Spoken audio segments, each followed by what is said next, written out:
I'm Bill. I'm Chris. I'm Scott, and you're listening to Three Guys and a Bottle.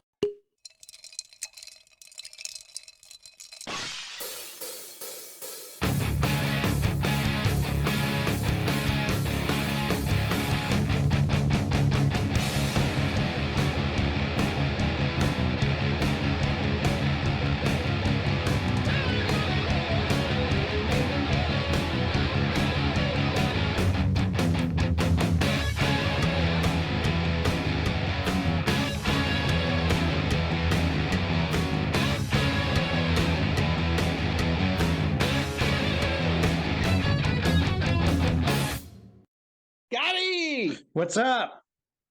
Oh, look at you guys with your headphones on. I'm listening to some Jefferson Starship right now.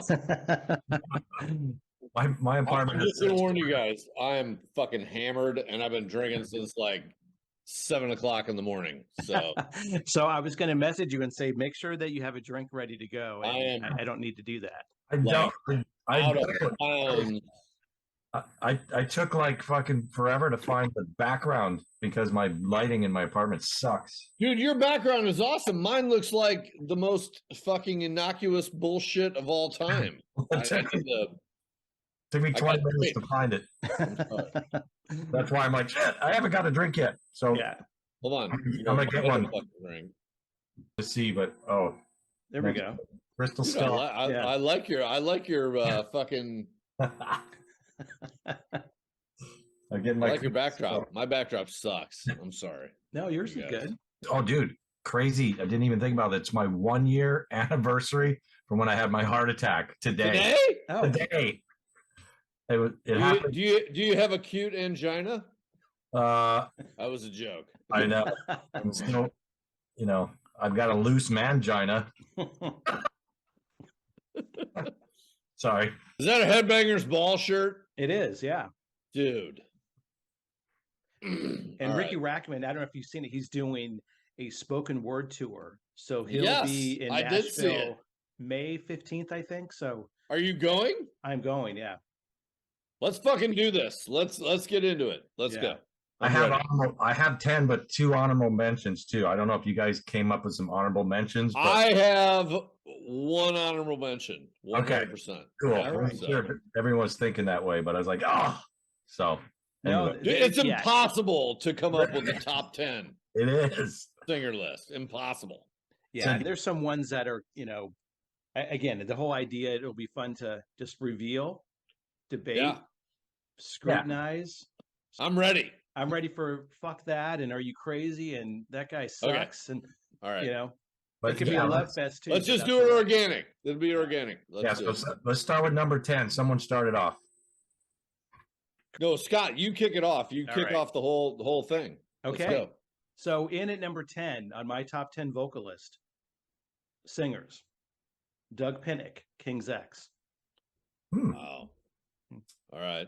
Why does he come in the top 10? I was playing, I was doing my way too long radio show this morning, 6 hours.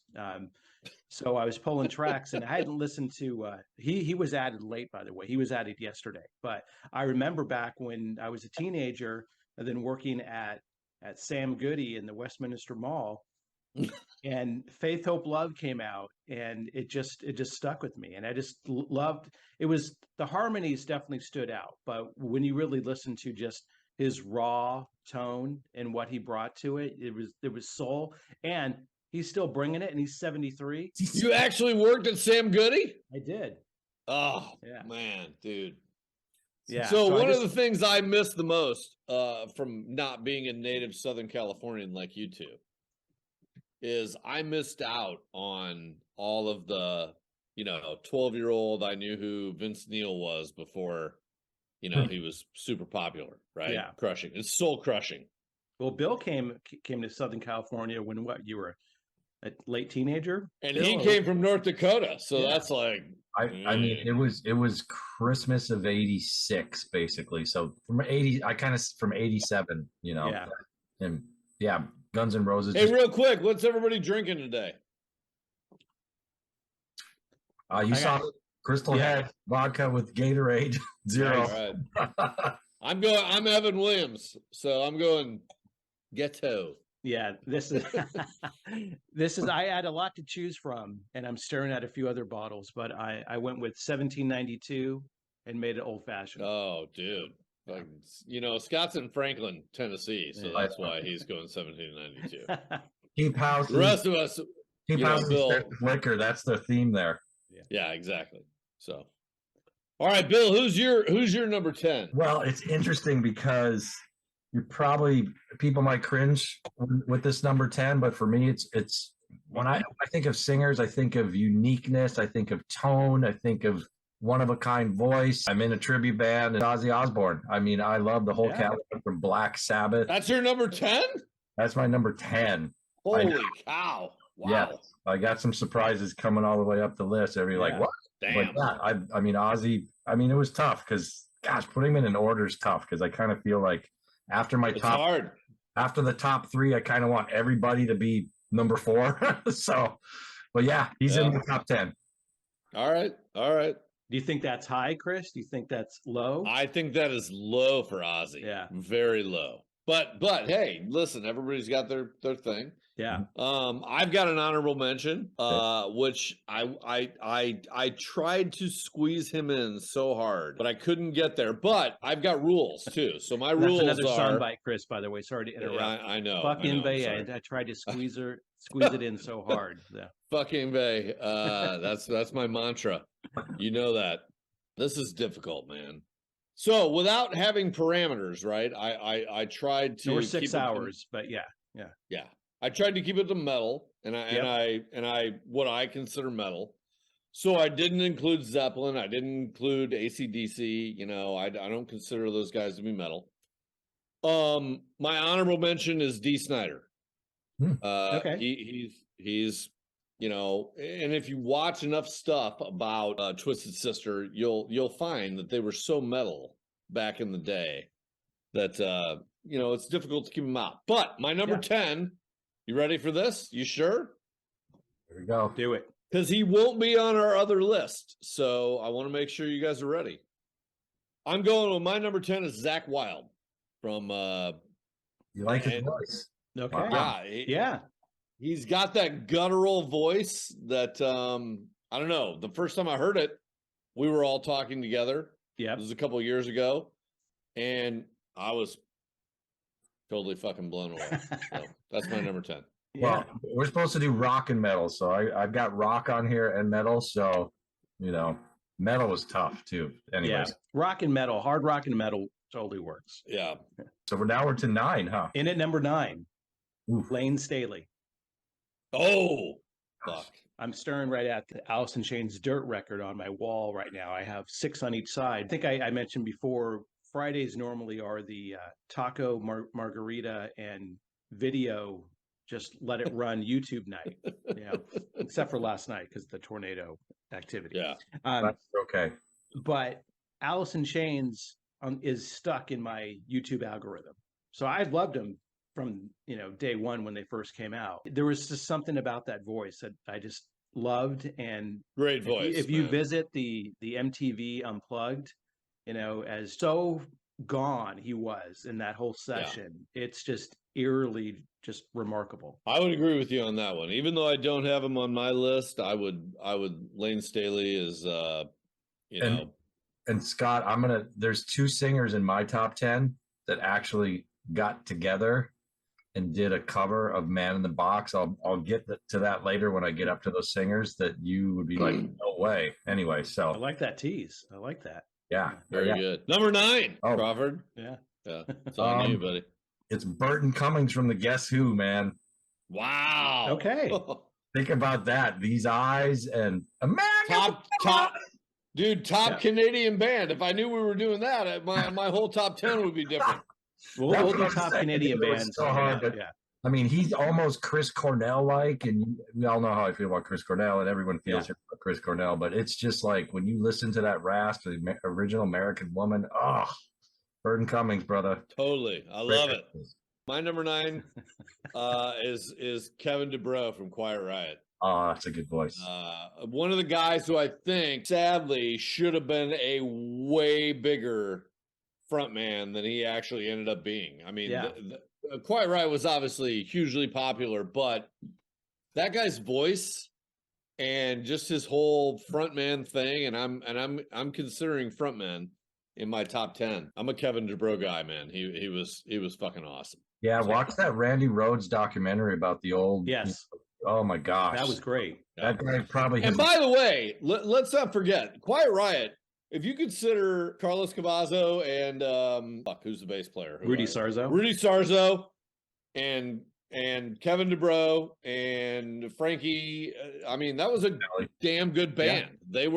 They were a tight musical band, and so Kevin DUBROW is my number 9.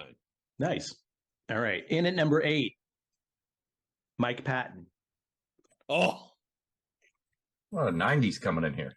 To me, Mr. Bungle, and then Dead Cross with the drummer of Slayer, drawing a blank. I shouldn't. Yeah. Lombardo. Yeah, thank you. Faith No More, of course, but then just everything. I remember, again, I went down a YouTube rabbit hole not too long ago, and they just had all these clips, and somewhere, they dialed in where he had like a 6-octave voice, and there's every style he can do. So it always stood out. Always remembered it. My number 8. Yeah. Right. It's Brent Smith from Shinedown. So this is a more modern singer, but when I heard him do that acoustic version of Simple Man, I mean, obviously I like all the first 3 records from Shinedown, but if you guys can pull that one up someday, oh my gosh, his cover. Dude, their cover of Shinedown is or their cover of Simple Man is unbelievable. I love his voice. Unbelievable. Absolutely. So yeah, so he's one of my top guys. So yeah, I remember you turned me on to them back in the AZ session days. The AZ session. We're going way back, right? Exactly. You guys did sessions in Arizona. Yeah. Did I miss out on that somehow? Yeah, I lived there brief 8 years when I was out here in California. Moved there for 8 years. How do you briefly live somewhere for 8 years? Just out of curiosity. When I came back in 2008, I've mainly lived in Southern California most of my life, and I came back and moved to Seal Beach, 2008. It's a brief decade in Arizona, basically. Yep, exactly. All right, is it me? Is it me? It is you. My number 8, and I hate to put this person at number 8 because 100% of me wants him to be number 1. One of my heroes of all time, Chris Cornell from Soundgarden and Audio Slave. Number 8. Wow. Yeah, I honestly think one of the best voices that's ever lived in the world of rock and roll. But in my true feelings, Chris Cornell's number 1 as far as a lead singer, front man. He could do whatever. I saw him do an acoustic show that was unbelievable. In Pedro, if I had to put him legit outside of like in lead singers, not metal, he'd be number 1 for me. Yeah. So there's a lot of great motherfuckers ahead of him. Yeah, really. Yeah. Starting off the round of 7 for Scott. Okay. In at 7, Rob Halford. Yeah. First Rob Halford. How do you argue? I mean, was it first cover song I ever sang was Desert Plains when I auditioned for Gregorian Punks. I didn't think Gregorian Punks had a lead singer.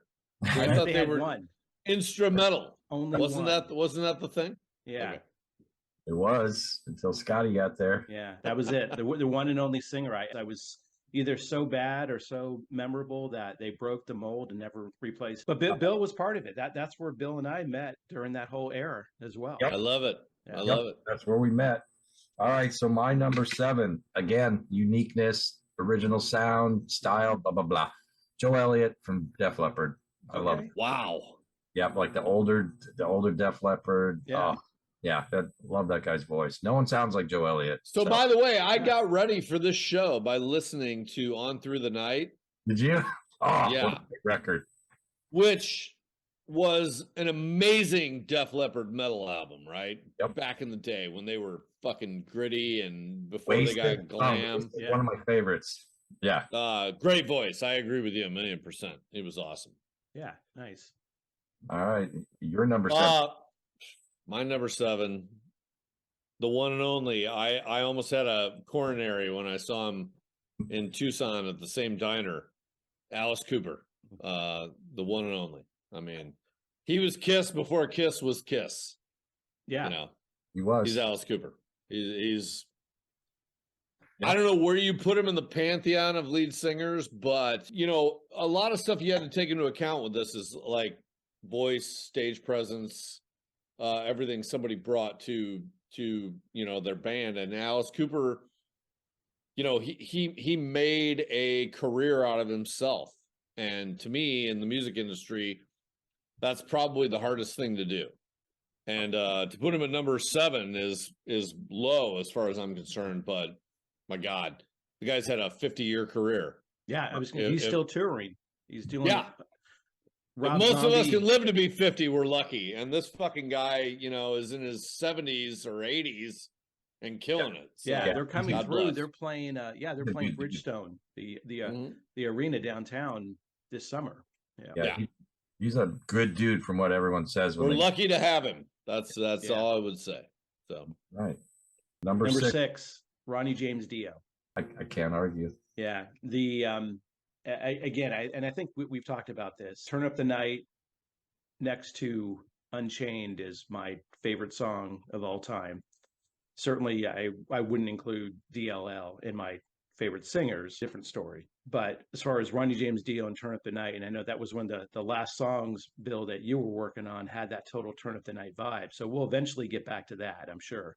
Yeah. But everything about it, you know, everything about Dio is just, you know, the power, and there's nothing bad about Dio, man. Showtime. There's nothing You know, bad. we were talking about the Randy Rhoads movie. There's a Ronnie James Dio one on Showtime. Check that out too, because it really gives some cool insight from Rainbow into Dio.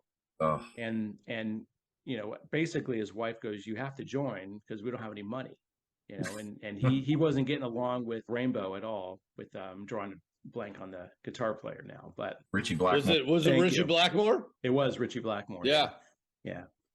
So yeah, really interesting when you kind of dig into it. So And you know, there's a song that I love from Sabbath. It's called "The Devil Cried." And you listen to the way Ronnie sings that. I swear to God, he's probably made the devil cry with the way. It's know. also funny how you can be super famous and have no money. So I'm Yeah. just going to throw that out there. yeah, Yeah. absolutely. So, Fame is not fortune. also, It is not. No, fortune is fortune. Fame Yes. is. all right. So Fuck off.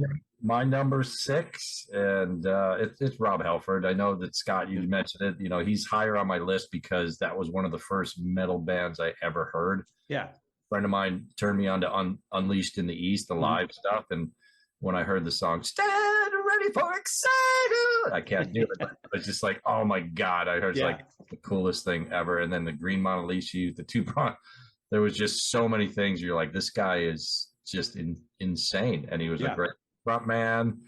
Yeah, Halford, that's my guy. Absolutely. Yeah. Yeah. I had a hard time with 5, 6, and 7. I could just interchange them. Oh, Yeah. It's so hard. So my number 6, sadly, is also Rob Halford. Okay. so we're right there. And listen, I'm not the biggest Judas Priest fan of all time. Yeah. What I do recognize is that Rob Halford is the leader of one of the greatest metal bands that's ever lived. And I mean, they made a movie about this guy. Rockstar was about Rob Halford, right? I mean, if you think of the quintessential metal voice, it's Rob Halford. It makes me laugh because for all the times we spent watching him front, you know, one of the greatest metal bands of all time in leather studs and a hat and all this shit. And you know, nobody knew what was happening. Like, I think his story is one of the greatest stories ever that, you know, 30 years removed from when people would have never allowed him to be the greatest metal singer. You know, he's now recognized as one of the greatest metal singers, and I think that alone puts him in the top 10 for sure. And he had a great voice, and Judas Priest has some of the greatest songs of all time, anthem fucking songs, right? Yeah. Like and it's Rob Halford. I fucking love him. So that's Yeah, absolutely. what I'd say. He's number 6 too, you know. Yeah. All right, buddy. So Turbo lover, dude. Yeah. I'm your turbo lover. Yeah. That's all you need to know from Rob Halford. And he sang that shit like he was going to the chair. Yeah.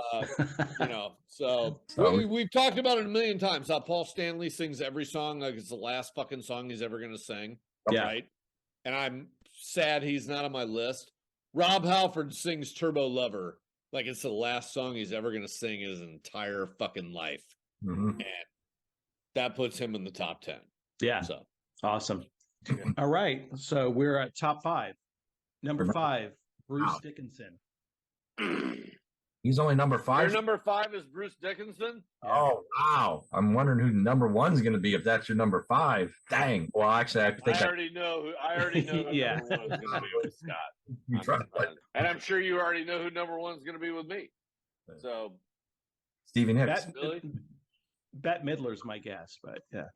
I said Stevie Nicks, but that was Bette Midler's. if we were talking women, yes, it would be. But Yeah, Bruce Dickinson. I know you guys love Bruce. I respect Bruce as a singer. I was watching some other video that just popped up in my feed the other day where he was like singing with an orchestra or something. Have you seen that? no, but I'd like to. It was the weirdest thing, but I'm like, wow, that guy is a really great fucking singer. Because I know I'm feel bad, but I can understand where Bruce is in kind of the Miles Kennedy thing where you might get tired of hearing that wailing at some point in time, but I don't know. To me, I mean, I'll go on and on about it later, but it's Maiden. So all right, number 5 for me. This one's kind of, you guys are like, whoa, Lou Gramm from Foreigner. So wow, yeah, I think about songs that I can just listen to on repeat. Jukebox Hero, Urgent. I mean, just the blues, the tenacity, the grit, the songwriting. Kelly Hansen obviously is doing him now. Yeah, Kelly Hansen's great. He does a great, Lou Gramm, but Lou Gramm, man, one of the original unique voices. So when later they became kind of like Peter Cetera, how did you feel about that when they were doing like Karate Kid? Fucking soundtrack stuff. Yeah, well, that late in your career, you get lazy and just like, hey, how much am I going to get paid to do this? I would do the same thing. There you go. But yeah, that stuff, no, it's just like after Foreigner 4, I kind of stopped listening. Right? Listen, early Foreigner was awesome. No, I love that stuff. Argument. Yeah. So, all right, Chris. When it came to I've Been Waiting for a Girl Like You, though, it started, I love that song though. That still gets me. My number 5 is going to be very close, near and dear to the hearts of all of us. Are you ready? Yes. Whether or not you consider this metal, I don't care. This guy got a record deal based on his voice alone. Ragtag together a band that went on to be the greatest metal band of the hair band era. And that's none other than Don Dokken at number 5. For me. Okay. I knew that was coming in. Don Dokken's in my honorable mentions, Chris, because I was like, gosh, I should really put him in here somewhere. But I was just like, and I do love me some Don Dokken. So yeah. No, I do too. Great voice, great band. They were totally metal, even though they didn't get the cred for being metal because they used hairspray. No, I met him on the Sunset Strip with my band Grindstone. We were walking down there with our picket signs with promoting our shows when everyone was throwing flyers on the ground. Everyone's throwing these flyers like, hey, check out my band. And we said, you know what? Let's do something different. So we made homemade picket signs and we walked by the freaking rainbow, and Don Dokken, this is when he put the hair extensions in. And he was wearing that big bolo hat or whatever you want to call it. Yeah. Exactly. Yes. So my drummer walks right by me. He's like looking at us like concerned father look. So, and Don Dokken, him and my drummer made eye contact. So he's like, hey, what's going on, guys? And he grabbed Don's hand. He's like, just laying down the law, Mr. Dokken, and then just walked away, dude. It was a classic moment, dude. So, nice. So I met your guy. And probably one of the best stories I've heard Chris say is related to Doc and the band. Excuse me, ma'am. Yes, you can't be on this golf course. Yeah. Jeff, yes. That's the Jeff Pilson story from my dad. Yeah, Yes. yeah. Yeah, listen to the three guys. But Jeff Pilson was with Ted Nugent at the time. At the time, Back okay, then. yeah, That's all I'm gonna say. understood. Yeah, All right. and so- yes, please, as you're watching this, this is going to become season two of Three Men and a Bottle, right? Yeah. So, three guys in a bottle, 3 men in a or bottle. yeah, Three Men and a Baby. You know what? It's been a brief pause. Yes. So yeah, That's a sad bottle. what's the by name? way. Three guys. Yeah, Three Men and a Baby. Three guys in a bottle. Thank you. Yeah. Oh, so I'm good. Chris. I'm Bill. I'm Scott. Yeah. Exactly.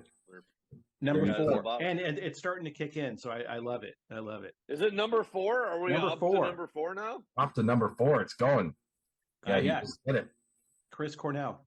Oh, yes. Oh, Are you more of a Chris Cornell Soundgarden or Chris Cornell audio slave? Which one are you? Yeah. So I've grown a much deeper respect for him over the years on when he was on Howard Stern. Nothing Compares to You, all the different covers he's done. I would do say you his feel like, Scott, as a singer yeah. yourself, that his passing made you appreciate him more than you would have if he was still around? Yes. I was definitely a really big Soundgarden fan, but that raised it a level. And I never, not getting into particulars just as to what happened, which if you ask some, could still maybe a little Yeah. debatable. The Right. Illuminati was mentioned, right, and other things with the Hollywood elite, but that's for our conspiracy podcast. We'll shelve for now. But Do a deep yeah, dive. so and there's a link between him and Chester, right? Chester, Yeah, yeah, I heard they were five. really good friends. So I did all hear that could be complete bullshit, but to answer your question, And it probably is. Yeah. loved but- him absolutely. Did I revisit a lot more afterwards? Yes, but as far as when you put him side by side, and if we're looking at singers, I didn't mention any. And I know I'll break my rule next time, Chris. Don't even ask me, and we'll just say throw any guitar player out there. I don't care if it's a banjo, because it's what we like, and that creates the dichotomy in our views and our opinions. But if we're talking about singers, George Michael, I think, is one of the greatest singers I've ever heard, and Chris I would Cornell. agree with you. And then when you throw in John Fogerty, who has, obviously he predates Chris Cornell, but there's that rasp in there. So when you really look at the true talent of Chris Cornell, I think will never be met by another singer in our history. Yep.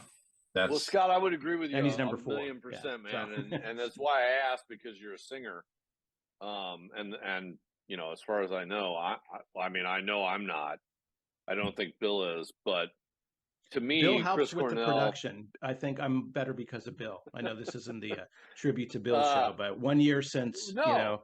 all No, that, but I mean, it's worth stating. hey, absolutely. I can sing, but I don't consider 1,000,000% myself a we're lead saying. singer. That's Yeah. that's what I always say. I can sing, but I don't consider myself a lead singer. But yeah, Okay, but to that point, I think we've all expressed our love for Chris Cornell, right? And Yeah. again, I would put him number 1 if this was just a totality lead singer thing. I mean, that voice, man. When you can, I saw his acoustic show right before he passed away. Yeah. When you can do that, and I'm not sure how many of these guys on this list could actually do that, right? Yeah. That we're talking about. So, well, God bless him. I'm up for number 4. This might be controversial, but I don't care. Nice. It's another Chris. It's Chris Daughtry. I'm a huge fan of that guy's voice. The twang. That in is his- not metal. It's Metal hard thought we rock. were This doing is metal. rock and metal. We said this was rock and metal, boys. Lou Graham's not metal, All right. but he. I and- heard that when he first came on American Idol, he got asked to be the front man for Fuel. Is that true? Yes, he did a duet with the band when they lost their singer, and he could have killed that gig, but he's like, no, I'm going to do my thing. And he did a duet with, Brent Smith from Shinedown. That's one of his influences, and I can hear it. Yep.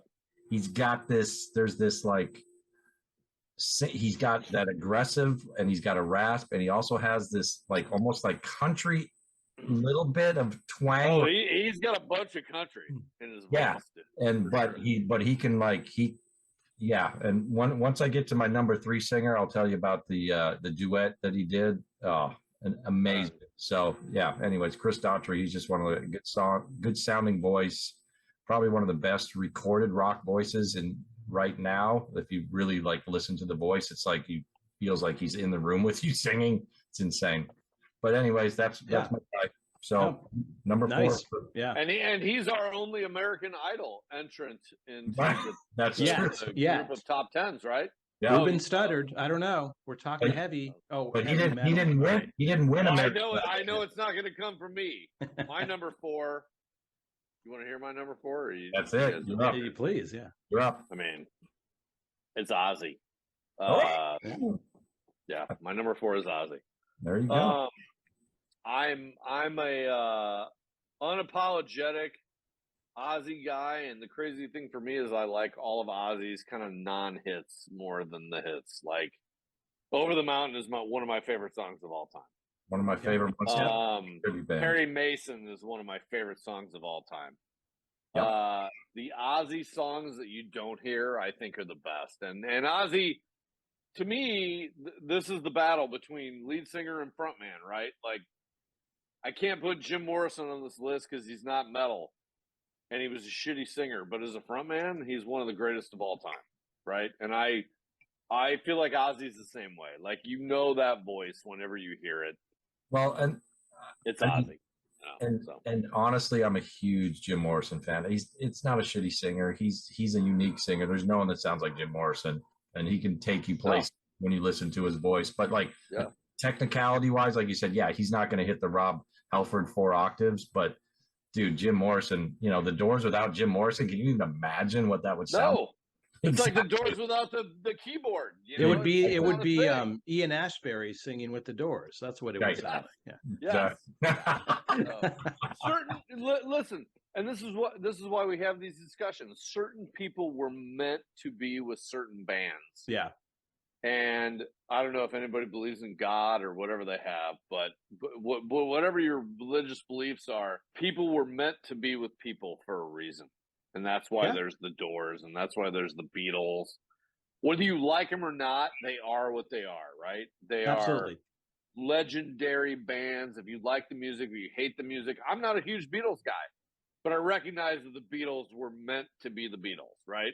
Yeah. The Doors were meant to be the Doors. Ozzy was meant to be Ozzy. And he's Ozzy for a reason. Yeah. Yeah, I was never able to get into the Doors, and I can't give you a reason why. Probably I just don't like the sound. You know, I didn't like the music, and so something just didn't stick, right? But I agree as far as uniqueness, absolutely. You know, popularity, absolutely. But again, you know, being good doesn't mean popular, and popular doesn't mean good. So, you know, that's why it's great. I think Ozzy's fantastic. I look back now, it's like, yeah, okay. Would he be an honorable mention? Absolutely. But there's not a time. Let me think about this. There's not a time that I would turn an Ozzy song. No. Tinker Train, okay, I'll still listen to that. But yeah, all those when it comes off of, as I'm looking at Diary of a Madman on my wall, it's like I love that, and that song Diary of a Madman. But some of the deeper tracks for sure, I think are fantastic. Dude, even 2 years ago, my Ozzy tribute band is playing "Straight to Hell." Have you heard the track "Straight to Hell"? Off like two records ago. It's it's like 2 years ago. It's "Straight to Hell." It has Chad Smith on drums. Yeah. And from Chili Peppers. Yes, and Duff McKagan on bass, and it sounds like old school Sabbath riff. There you go. It's insane. Straight to Hell, and it's the last record I think is great too. He did with Iommi and Jeff Beck. It's, you know, they're propping him up. Right? He keeps doing it. That's the thing. He keeps doing it, and he's just got. I mean, is he a great singer? No, but he is a great singer because he has that voice. Guys, we're at the top 3. All right. You're gonna hate Jeff Scott Soto. You can say it, Chris. I knew it was going to come in there. Not gonna say it. And it's not because of him, but it's again. So Jeff Scott. I know Bill will ask me, but we talked about this a lot. It's just early on in my development of getting into music, he just stood out. So in some regards, I you know, if you look at my top 3, those have stayed that way and will stay that way forever. Those are like locked in. Those are Hall of Fame, and they're not going to be removed. and it just everything just folded into just what was my influence, what really inspired me, what I think helped, at least I thought, try to develop how I sing it and what I do. Jeff Scott Soto. Yeah. Yep. No, Well, listen, so I would say to that, Scott, you know, whatever helped you develop your thing, which is great. You have a fucking amazing voice. I wish I had that. It's the Listen, production. Bill, I've right? done It's all production. the shit I've done because I wanted to be a front man in a band. Yeah. So and I can't sing worth a shit. So to those of you who can, fuck, much love, and whatever the influences are, I think it's great. So yeah, and he keeps reinventing himself. I mean, I follow him on socials. Yeah. And, you know, he's a very humble guy. He had posted this thing, like a picture of him when his band, he was with Yngwie. That's right. They opened up for Quiet Riot. So another tough gig, by the way. yeah, he posted a picture, and I said, dude, I was at that show in Fargo, North Dakota, back in like 1985, dude. Holy Were cow. you home for a reunion or something? No, I was still living there. I moved in '86, so I was 17 years old. But we drove 80 miles to go see, you know, Yngwie open for Quiet Riot. So yeah, That's where Yngwie belongs, opening in North Dakota for other bands who are way better. Yeah. that was perfect. Anyway. All right, so Crawford's number 3. This is I didn't stray away from what I said on the older podcast, and I don't know if I'm the only female mention to make in the top 3, but still Lizzie Hale from Hailstorm. So Yeah. Oh, dude. and now I can just tell you that Chris Daughtry, my number 4, and my number 3, Lizzie Hale, they did a duet of Man in the Box, Scott. Look Okay. at that online, and it's freaking awesome. They also did a remake of Journey's Separate Ways. Yeah. I'm not a huge fan of that because I'm, you know, a different lead singer thing. Steve Perry's probably my top 10, but that they definitely did it justice. You know, there's something that Daughtry and they both bring to it. You know, Yeah.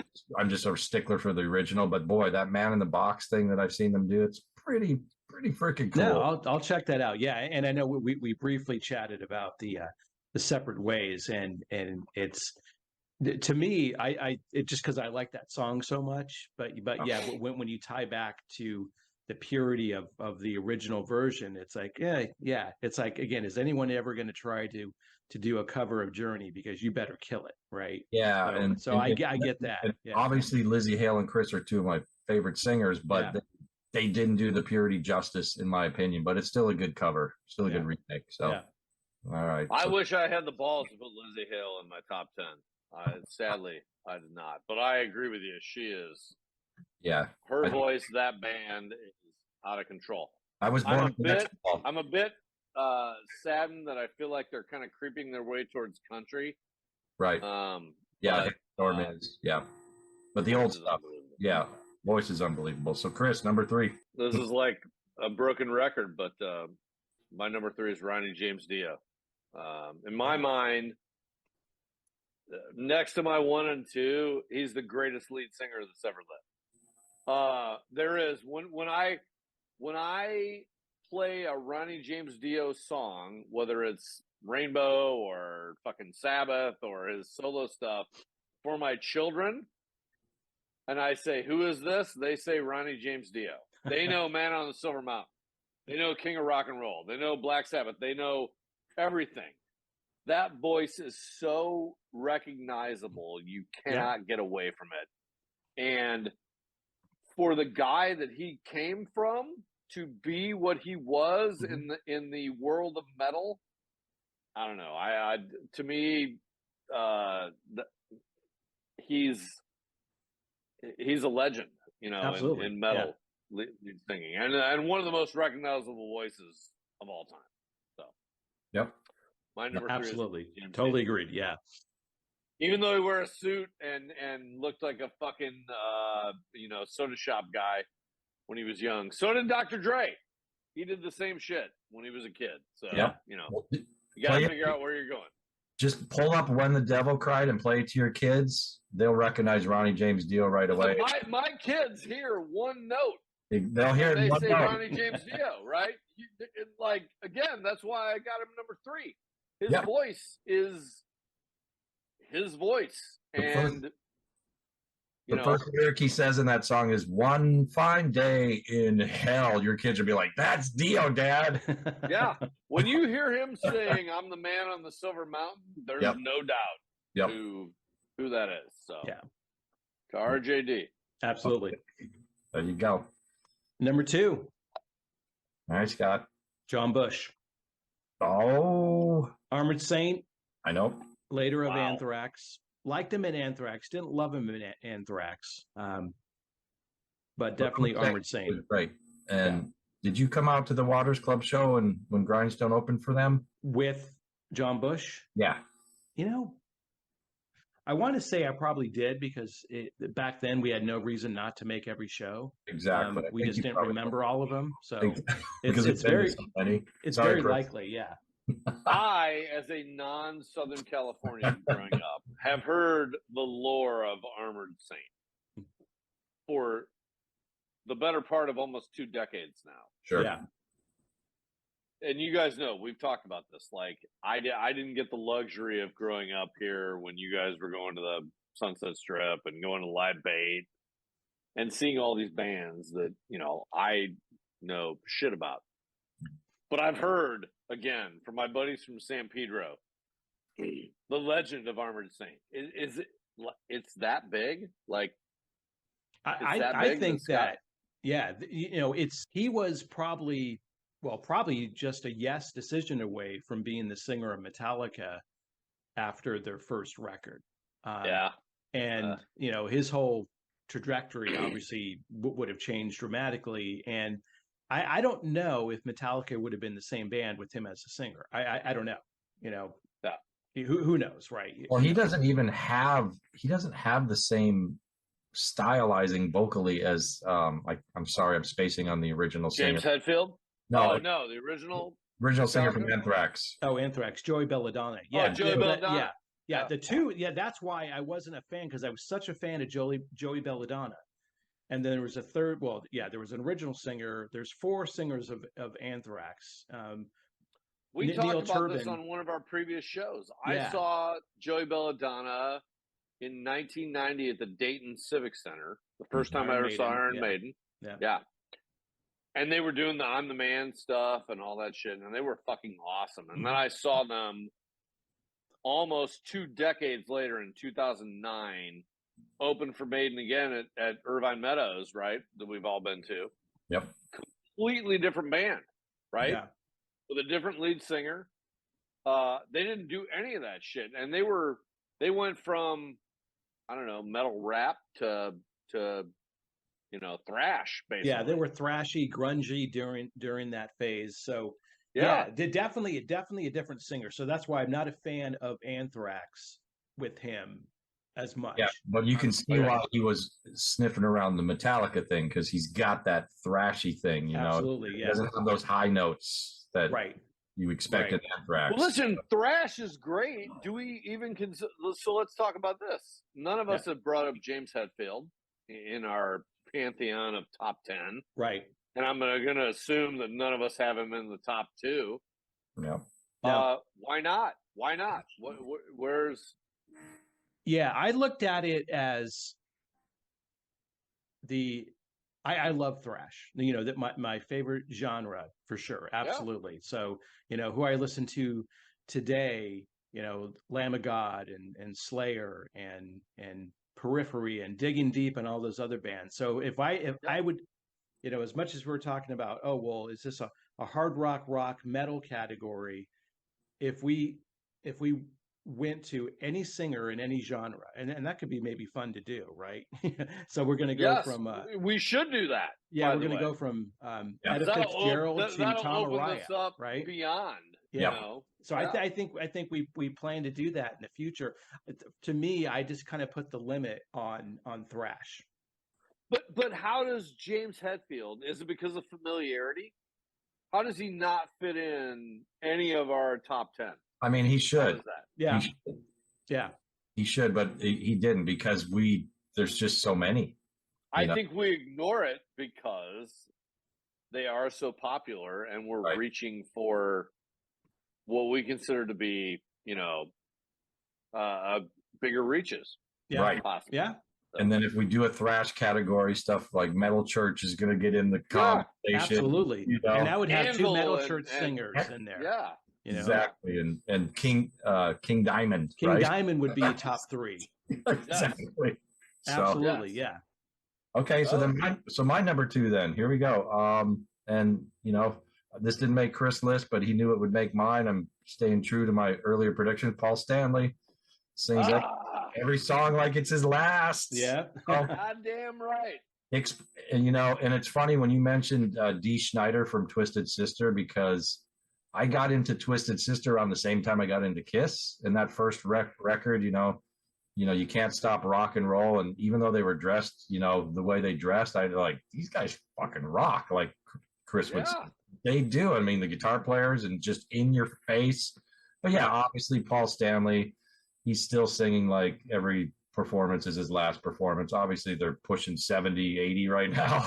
Our heroes, man. Oh, Dude, so horrible. But yep, love that. I think it's awesome. And the only reason why I disqualified Paul Stanley was because he split vocals with Gene Simmons. So that was kind of one of my, criteria. Yeah, sorry. they split it with the whole band, right? I agree with you. I mean, Paul Stanley, great voice, great everything, great frontman. I don't like frontmen that play an instrument. However, with that being said, I'm going to go into my number 2, who sadly is one of my heroes. My wife would fall over to hear me say this, that he's one of my heroes. But Lemmy from Motorhead. He's my number 2. I knew that coming in there. Is he a great singer? No. Is he he was a great bass player. Was he a great singer? But was he a great frontman for kind of a hybrid metal punk band? 100%. And that voice, as you hear it, is beyond recognizable. When you hear Lemmy start to do Ace of Spades, what the fuck is going on. So my number 2 is Lemmy from Motorhead. But you also, don't, take back a guy that can sing like that and play an instrument. That to me, that takes talent. I can't, I can do both barely, but I'm better when they're separated. So be a front person and play an instrument. I respect anyone that can like stay in time and sing and play bass. So yeah, I wouldn't take that away. That's a talent, dude. And Lemmy's talented with that too. I agree. Yeah, so. Absolutely. And now we're on to our number 1s. We're here, number 1. Whoa. This will be the least. By the way, we should have a drink. Yeah. In preparation for our number 1s, right? All right. Cheers. We're all here together, rarely. Yep. So cheers. There we go, Bob. Kudos to you guys. And by the way, I'd like to say, my life would be much more complete if I had 1/1,000,000th the talent that you two have when it comes to music. Oh, so, I mean that from the bottom of my heart. I love your insight, though, dude, man. Yeah. Seriously. Love it. No, just being able to do this is great. All right, so this will be the least surprising. Well, I already know where you're going. Yeah. Geoff Tate. Yep. We all knew it. Yeah. Listen, and by the way, let me tell you, I saw Geoff Tate open. I saw Queensryche open for Kiss in St. Louis at the Checker Dome. They used to call it the Purina Checker Dome. Yeah. No one knew who the fuck Queensryche was, and they were opening for Kiss. And at the end of the show, we were all like, "Holy fuck, that band is unbelievable!" And about 3 years later, they skyrocketed. Yep. And they skyrocketed for one reason: Geoff Tate, because that voice, no one else could replicate. And they had great music. They were obviously all great, but yeah, he was unbelievable. Queen of the Reich. That's the first song I heard of theirs off their EP, and then they were popular first in Japan, which is not uncommon for a lot of bands just to find their way. And that was right on the EP going into the first record, The Warning. And then you fast forward, that was 83 when the EP came out.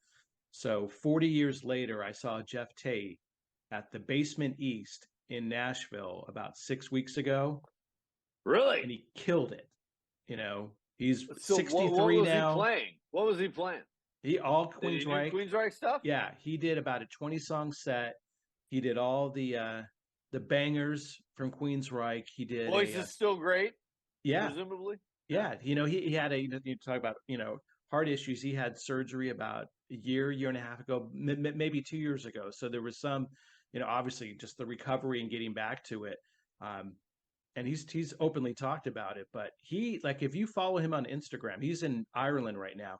Like, he tours, and again, you talk about bands that have sold records. They weren't the biggest sellers, but they've sold millions of records. He does it because he loves it, but he does it for Yeah. a paycheck too. But he's on the road. If he's on the road 200 nights a year, you know, outside of COVID, that's probably spot on, if not more. And he does That's awesome. worldwide tours. So when he comes back, I'll see him every time he comes back through town. So And I would pose this question, and it only goes to Bill and myself.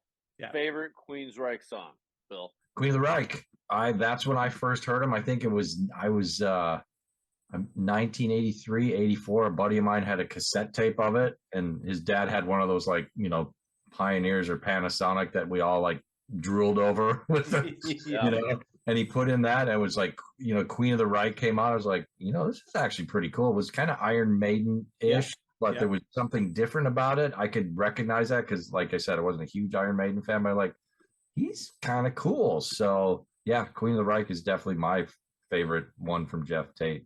Okay. 20 I'm songs. gonna go Jet City Woman. That's my favorite. I love that song. Yeah. Ever. So a teaser, future episode, and we'll get to number one. So 5 seconds on this. The best show I think I've seen was on the Injustice for All tour, Metallica with Queensryche opening on their Operation Mindcrime. So you take two records that are in my top 5, and you I have saw the that two tour. bands together at their heyday Yeah. at Long Beach Arena, which was like That's- the place to go. That's where I saw him. Yeah. Yep. So I'm pissed off every day that I hear everybody talk about shows at the Long Beach Arena because I've Yeah. never been to one. Yeah. Mine are all Irvine Spectrum or Irvine Meadows or whatever. You could probably go to like a lawn and garden show at Long Beach Arena just to say you went to a dude. show there now. I It's know, still it's there, right? It's terrible. still sitting there. Chris. Yeah. It is there, but I mean, There's nothing. when Yeah. when you see Live After Death or whatever, it's from the Long Beach Arena. Yeah. There's a million live shows that everybody listens to that are from there, and I have to listen to you guys and all my other buddies tell me, "Oh yeah, I was at that show," and I'm like, I'm gonna rub this one. I'm gonna rub this one in, Chris. I saw DOKKEN open for Aerosmith at the Long Beach Arena. It was one of my favorite shows of all and time. there you go. God damn, that's like Yep. Number one. number ones. Number Crawford, you're number one.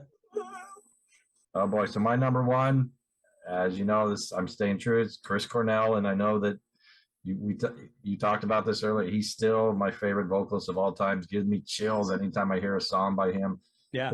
If a singer can still do that, and you've listened to songs 100 million times, it's like, yeah, he's my number one, man. Absolutely. Yeah. And that's I would 100 million times agree with you on that yeah, one. I know it's tough. I mean, if I could have a voice, if I could pick a voice, that would be my voice. If I was a lead singer, that's just me. Mhm. So That's a phenomenal number one. And I sadly again I put him at number 8. But if I considered this a singer list, he would be in my top 3 for sure. yep. 100%. The worst kept secret in music or podcasts or whatever would be not my number one. Number one, without a doubt, the only second lead singer of any band ever who made them better, Bruce Dickinson. And I will do a shot to the one and only Bruce Dickinson. And I will let you guys pontificate. Yep. So I had him at 5, and I thought That's right. my 5, 6, and 7 I can interchange, but I really felt, that Bruce is let's just higher.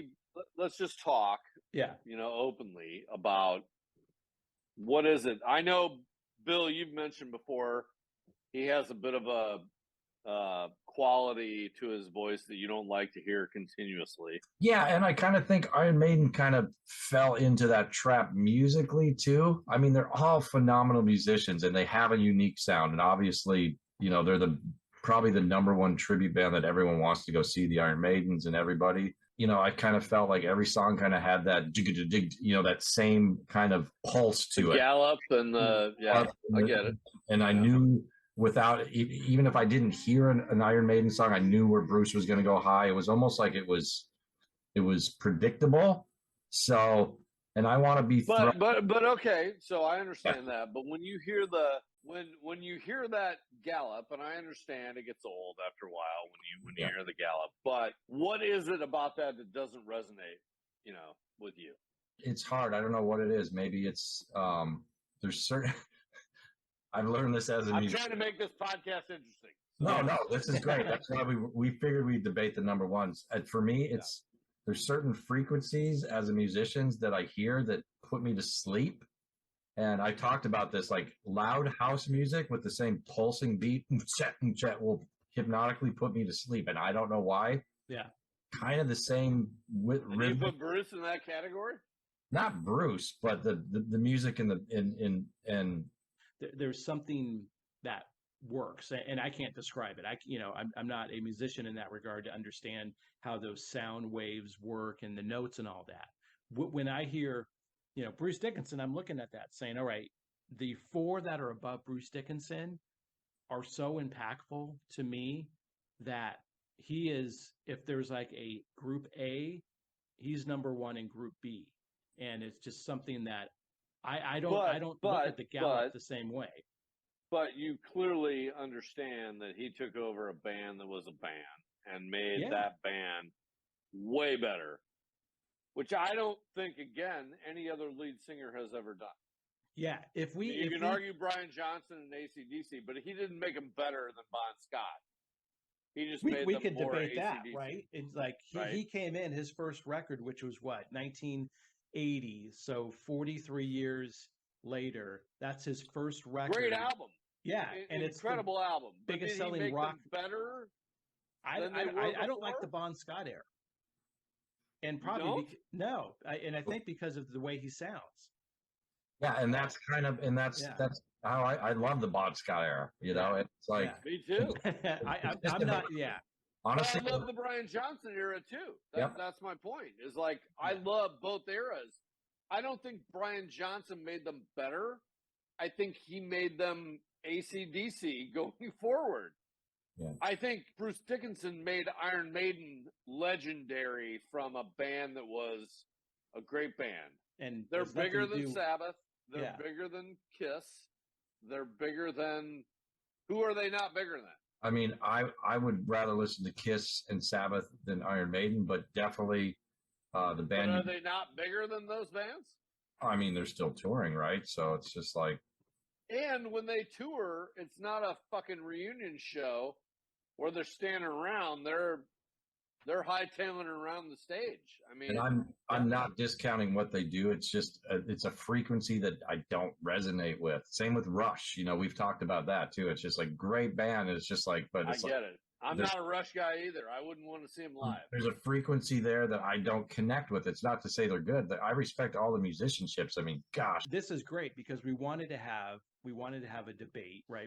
And some of it's going to be preference. A lot of it's going to be preference, and that's totally fine. And there's frequencies at work I can't describe, you know, really, other than I thought it sounded cool when I was. And Chris, since I'm the one on the desert island here, I know which band I would pick if you had 2 records to pick: your favorite Dokken record or your favorite Iron Maiden record. Which one would you, if you only pick one? For me, it's easy. I would be Dokken, my favorite Dokken record. But which one? Back for the Attack? Right? Yeah, it'd probably be Back for the Attack. Yeah. But yeah, what I'm saying, it's like you got to pick Iron Maiden, and so for me, it would be easy because Iron Maiden wouldn't be in the conversation.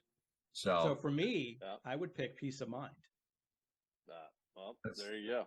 I burned through that cassette. I remember riding my bike. I'd go with Number of the Beast, which I think is the greatest album of all time. As you've stated, yes. I thought about that. Those singers that are really. Yeah, you know. By the way, I just want to say first, I fucking love doing this with you guys. Like this is. This has made my Saturday. Good. Which would otherwise be a pretty shitty Saturday. All right. Well, guys, All right, you guys. this was awesome. Love you guys. All right. Yep. You too. Be good. All right. Have a good Till Saturday. next time. Yeah. See you. Next time. See ya.